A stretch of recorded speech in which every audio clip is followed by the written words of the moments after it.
Most of the time அந்த ஒரு professionalism அந்த அளவுக்கு இருக்காது. தமிழ் இண்டஸ்ட்ரியில் மட்டும் இல்லை, எல்லா இண்டஸ்ட்ரியிலையும் கொஞ்சம் கம்மியாக தான் இருக்கும். எல்லாருக்கும் வணக்கம்.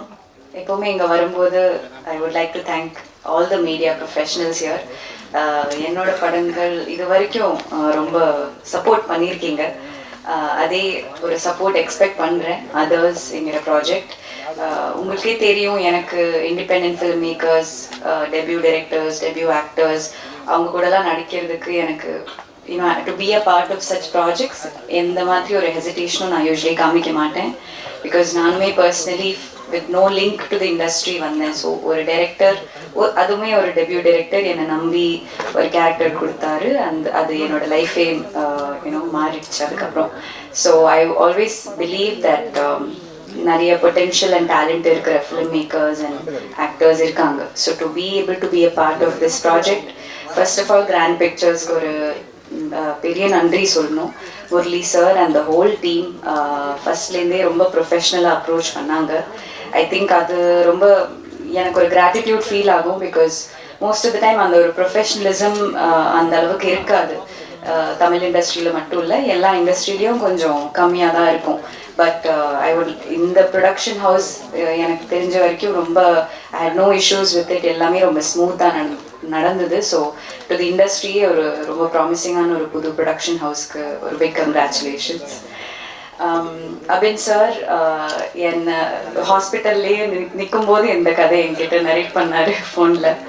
அப்போவே எனக்கு அந்த ஒரு தீம், அந்த ஒரு பேக்ரவுண்ட் எல்லாம் எனக்கு பிக்சரைஸ் பண்ண முடிஞ்சுது. அதுக்கப்புறம் அவரை மீட் பண்ணி ஒரு 3 மணி நேரம் டீட்டெயில் நரேஷனில் என்னோட கேள்வி எல்லாம் அது ஒரு டார்ச்சர் மாதிரி நான் ஒரு டார்ச்சர் பண்ண கேள்வி கேட்டு அதுக்கெல்லாம் கிளாரிட்டி கொடுத்து, டெஃபினெட்லி ஒரு மெடிக்கல் ப்ரொஃபஷனில் இருக்கிற ஒரு பர்சன், ஒரு டாக்டர் கேரக்டர் அதை ப்ளே பண்ணுறது first time in my career.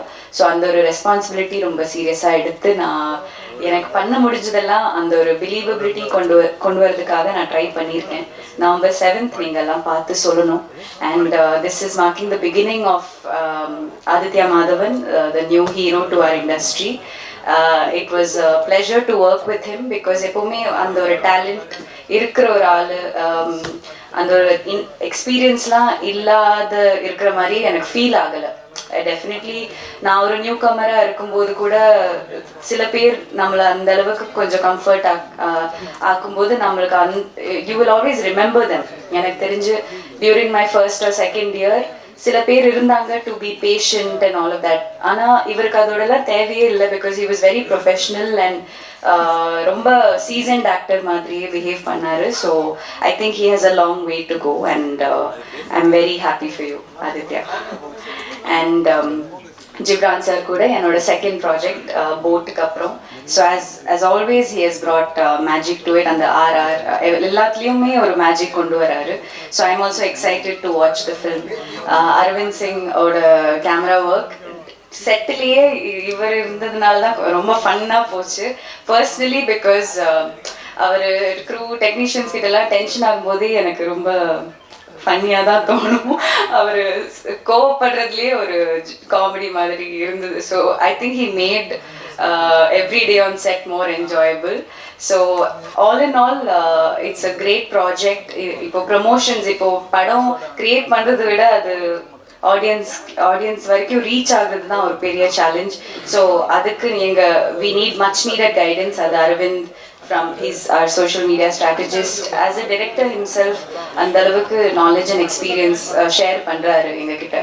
So I'm very excited for the release. நீங்கெல்லாம் ப்ரெஸ் ஷோக்கு அப்புறம் என்ன சொல்வீங்கன்னு நானும் ரொம்ப வெயிட் பண்ணிட்டு இருக்கேன். So please support us and thank you.